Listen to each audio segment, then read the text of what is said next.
हम इससे पहले एक प्रोग्राम में गए हुए थे और उस प्रोग्राम में माइक इतना डिस्टर्ब किया, सही बता रहे हैं हम डिस्टर्ब हो गए। अब पता ही नहीं चला कि हम मुकर्रिर को बुला रहे हैं कि शायर को बुला रहे हैं, और कह रहे हैं मुकर्रिर बुला रहे हैं शायर को। भाई ऐसा मौका मत आने दीजिए, ठीक है? कि समझ समझ के समझो, समझ समझना भी एक समझ है, समझ समझ के जो न समझे मेरे समझ से ना समझे। और प्रोग्राम का वो इतिहास, वो मंजर देखता हूँ कि प्रोग्राम में लोग आते तो जरूर हैं, लेकिन उनका प्रोग्राम पिंडाल के अंदर नहीं बल्कि दुकान के अंदर हुआ करता है। उनका प्रोग्राम मुकर्रिर के साये में नहीं बल्कि दुकान के साये में हुआ करता है। अभी आप हजरात के सामने इस मकतब के छोटे से बच्चे ने उस बातों को रखा, शायद अगर इस बातों पे थोड़ा सा भी हमें अमल हो जाए तो हमारा बेड़ा पार हो सकता है।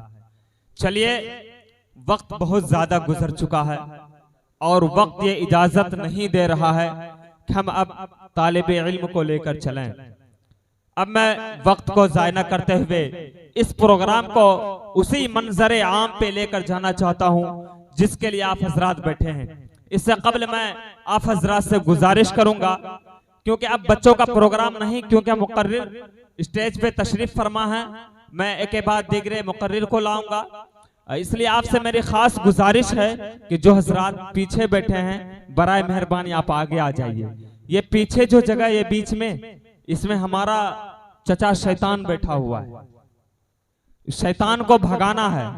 हम लोग जो अभी आए हुए हैं दीन की बात सुनने आए हैं, और दीन की बात सुनने के लिए करीब आना पड़ता है, और आप हजरात दूर बैठे हैं। अगर आपको हमसे मोहब्बत है, उलमाए किराम से मोहब्बत है, दीन से मोहब्बत है, कुरान से मोहब्बत है, तो मैं बड़े ही अदब और एहतराम के साथ आपसे गुजारिश करता हूं कि बराए मेहरबानी आप थोड़ा सा साथ में कुर्सी को लीजिए, थोड़ा सा आगे आ जाइए, क्योंकि ये जगह शैतान पुर करके रखा है, इसलिए शैतान को बीच से भगाइए। अगर शैतान को नहीं भगाइएगा तो पता ये चलेगा कि इस स्टेज पर से मुकर्रिर और नाजिम को शैतान भगा देगा। तो हम लोग को मत भगवाइए, आप लोग आ जाइएगा, मिलजुल के जब रहेंगे तो बड़ा मजा आएगा। चलिए, यहाँ के लोग जो हैं बड़े ही खुशहाल हैं, अक्लमंद हैं, उन्होंने मेरी बातों को सुना और लब्बैक कहते हुए आगे बढ़ गए। मैं उनका दिल से शुक्रिया अदा करता हूँ। मैं उनको अहलौ व सहलौ व मरहबम बिकुम, वेलकम, स्वागतम करना चाहता हूँ। किसी शायर ने क्या खूब कहा है कि समझ समझ के समझो, समझ समझ के समझो, समझ समझना भी एक समझ है।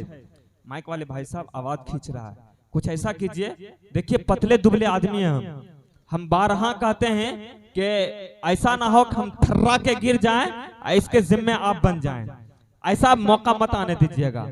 हम इससे पहले एक प्रोग्राम में गए हुए थे और उस प्रोग्राम में माइक इतना डिस्टर्ब किया, सही बता रहे हैं हम डिस्टर्ब हो गए। अब पता ही नहीं चला कि हम मुकर्रिर को बुला रहे हैं कि शायर को बुला रहे हैं, और कह रहे हैं मुकर्रिर बुला रहे हैं शायर को। भाई ऐसा मौका मत आने दीजिए, ठीक है? तो किसी शायर ने क्या खूब कहा है कि समझ समझ के समझो, समझ समझना भी एक समझ है, कि समझ समझ के समझो, समझ समझना भी एक समझ है, समझ समझ के जो न समझे मेरे समझ से ना समझे। अल्लाह का शुक्र है आप लोग समझदार हैं, आपने बिल्कुल मेरी आवाजों पे लब्बैक कहते हुए आगे बढ़ गए।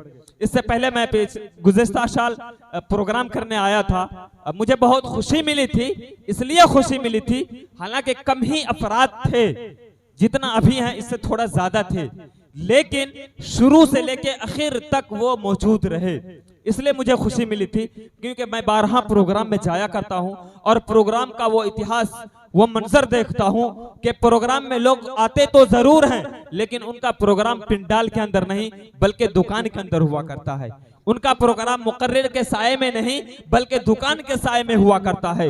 उनका प्रोग्राम कुरान की अजमतों के सुनने के लिए नहीं बल्कि नजरिया के लिए हुआ करता है।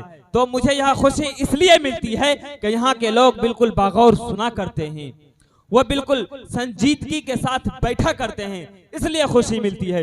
मैं एक जगह प्रोग्राम में गया था और शुरू में तकरीबन 100 से प्लस आदमी थे और पता ये चला आखिर में कि उस जमात में से लमसम 10 आदमी बैठे हुए थे। ऐसा भी प्रोग्राम मैंने किया है और मैं आपको इससे कबल बता दूं, जब भी कोई प्रोग्राम नाकाम होता है तो उसका सेहरा सबसे पहले नाज़िम के सर बांधा जाता है, और अगर कोई प्रोग्राम कामयाब होता है तो उसका भी सेहरा सबसे पहले अगर बांधा जाता है तो वो नाज़िम के सर बांधा जाता है। मैं हमेशा कोशिश करूंगा कि ये प्रोग्राम का सेहरा मेरे सर बांधा जाए, और मैं हमेशा कोशिश करूंगा कि आप लोग को इसी तरह से बिल्कुल सामने एकजुट होकर बैठाने का कोशिश करूंगा, और एक के बाद दीगरे नींद भगाने वाला टेबलेट देता रहूंगा ताकि आपको नींद ना आए। चलिए, मैं कोशिश करता रहूंगा, और आपसे मेरी गुजारिश है कि आप उस कोशिश में थोड़ा हमारा साथ देते रहेंगे तो इंशाअल्लाह आने वाले वक्त में ये प्रोग्राम बिल्कुल कामयाब रहेगा, और उस कामयाबी का सेहरा मेरे सर बांधा जाएगा, और वो सेहरा मेरा नहीं होगा बल्कि वो सेहरा आपका होगा, क्योंकि आपकी संजीदगी, आपका वो माहौल, आपका वो सुनना ही वो सेहरा मेरे सर आएगा। वरना पता चलेगा अगर ये प्रोग्राम नाकाम जाता है तो मैं समझूंगा कि शायद मेरे अंदर कोई कमी होगा, शायद मुझ में कोई गलती होगी, इसके वजह से ये प्रोग्राम नाकाम गया, और मैं हमेशा कोशिश करूंगा कि मैं उस गलती को दूर करूं। और इससे कबल मैं बता दूं कि इस स्टेज पे बड़े बड़े उलमाए कराम बैठे हुए हैं, और इस निजामत के दौरान में हमसे अगर कोई गलती हो जाए तो बराए मेहरबानी आप उस गलती का हमारा इस्लाह कर दें, ताकि आइंदा से वो गलती हमारी नहीं हो। चलिए, वक्त को ज़ाया न करते हुए इस प्रोग्राम को आगे बढ़ाते हैं, और सबसे पहले तिलावत कलामुल्लाह के लिए जनाब हाफिज व कारी नकीब साहब को आपके रूबरू करने जा रहा हूँ। वो आएंगे, अपनी कीमती तिलावत से सभी हजरत को मुनव्वर मुजल्ला फरमाएंगे। मैं हजरत का इस अशार के साथ इस्तकबाल करने जा रहा हूँ कि सवाल ये नहीं कि नीज़े पे सर गया कैसे, कि सवाल ये नहीं कि नीचे पे सर गया कैसे, सवाल तो ये है कि तिलावत कर गया कैसे। कि इस प्रोग्राम का आगाज करूं, कि इस मजलिस का आगाज करूं कहां से पहले, कहां से पहले, कि इस मजलिस का आगाज करूं कहां से पहले, कहां से पहले। कुरान की आयत कहती है यहां से पहले, यहां से पहले। जनाब कारी नकीब साहब आपके रूबरू। बिस्मिल्लाहिर्रहमानिर्रहीम।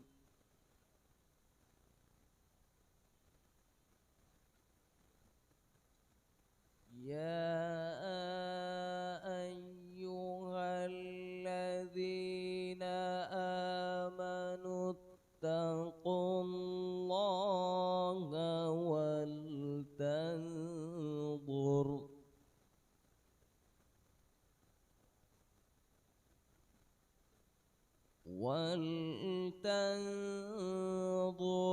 नफ्सुम मा क़द्दमत लिग़दिन वत्तक़ुल्लाह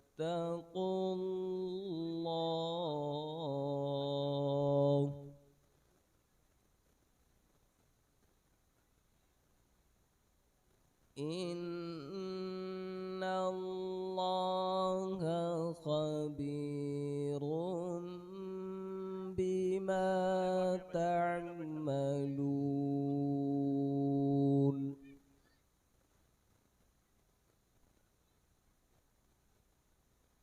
वला तकूनू कल्लज़ीना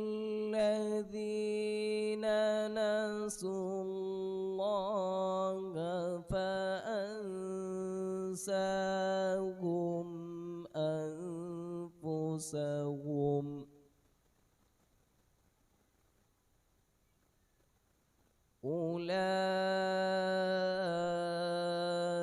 उलाइका हुमुल फासिकून।